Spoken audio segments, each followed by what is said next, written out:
las cloacas de la mediocridad, donde cada pasado apesta un cadáver, donde las putas follan para comer y en lugar de suicidios hay obras de arte, como una piedra en el zapato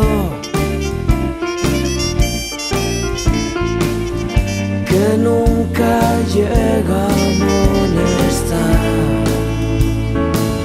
El idealismo es una charla de bar, mata tan lentamente que apesta a tabaco.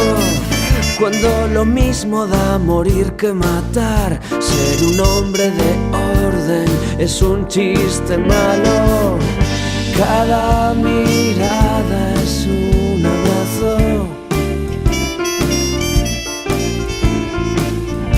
que nunca encuentra corazón, que está enterrado en la cartera de un juez. Hay delitos que acaban cambiando culpables. Nunca la vida fue filmada tan bien, aunque aquí la conciencia supera el metraje. Como una rata en tu desagüe, no